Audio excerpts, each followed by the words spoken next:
l'hôpital militaire Bégin est en ordre de bataille. Prêt pour une montée en puissance des vaccinations. De 4 box, on peut passer à 8. Et pour arriver à réaliser les 1000 par jour, puisque c'est l'objectif qui nous est demandé 7 jours sur 7, eh bien on va ouvrir des box supplémentaires dans l'autre partie, dans l'autre aile. Depuis début février, le centre installé ici réalise environ 300 injections maximum par jour. Mais à partir de ce mardi, donc, la cadence s'accélère à la demande du gouvernement qui mobilise le personnel du service de santé des armées. C'est beaucoup de réflexion sur le dispositif, sur les locaux, sur l'organisation pour que la sécurité soit totale, que les distanciations et les règles liées à la pandémie soient respectées. Comme cet établissement, 6 autres hôpitaux militaires vont déployer des centres de vaccination permanents. Un coup d'accélérateur non négligeable, car à terme, jusqu'à 50 000 Français pourront être vaccinés chaque semaine par les militaires. Nous avons au sein du ministère des Armées un service de santé, ce sont à peu près 15 000 personnes, la moitié de soignants et à peu près 2000 médecins, pour vous donner des ordres de grandeur. Et donc, dans chacun de ces 7 hôpitaux militaires, nous aurons à peu près 70 personnes qui vont prendre en charge 1000 Français qui, chaque jour, arriveront dans chacun de ces hôpitaux pour se faire vacciner.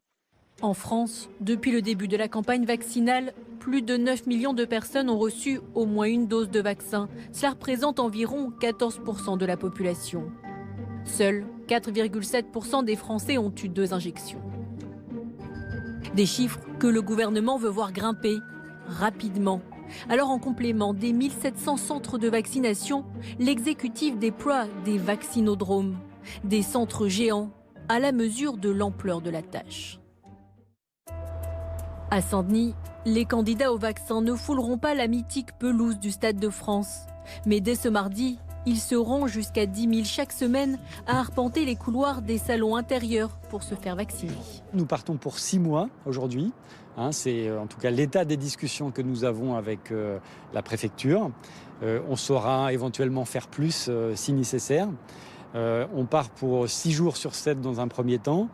On saura faire plus et faire 7 jours sur 7 s'il le faut dès le mois de mai. On est en capacité, nous, d'augmenter très fortement la charge ici, sous réserve que les doses vaccinales soient disponibles. Mais le gouvernement l'affirme, les doses vont arriver et le calendrier sera respecté.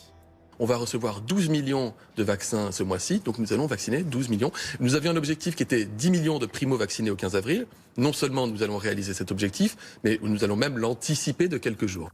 Pourtant, une ombre au tableau pourrait contrer les plans du gouvernement et ralentir la vaccination. Celle de la défiance à l'égard d'AstraZeneca. À Gravelines samedi, ce centre se préparait à un week-end de vaccination. On a eu la confirmation jeudi de l'ouverture du centre avec de l'Astra. Donc dès tout de suite, s'est mise en place les réservations sur Doctolib. Et on a très vite vu que la mayonnaise ne prenait pas, si je puis dire. C'est-à-dire que le jeudi soir, il y avait une vingtaine de rendez-vous. Et le vendredi soir, une centaine à peine pour les 700 doses du samedi. Alors, quelques heures après son ouverture, faute de patients, le centre ferme ses portes. Dans les frigos, 600 doses non utilisées. Même situation à Boulogne-sur-Mer ou encore à Calais, où la maire de la ville est directement confrontée aux arguments invoqués par ses administrés.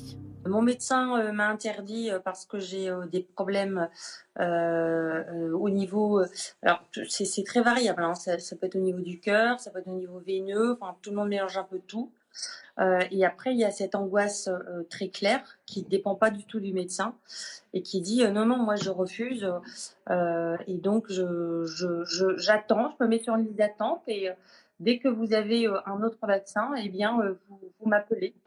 De son côté, Olivier Véran indique que la semaine dernière, 500 000 Français ont été vaccinés avec AstraZeneca.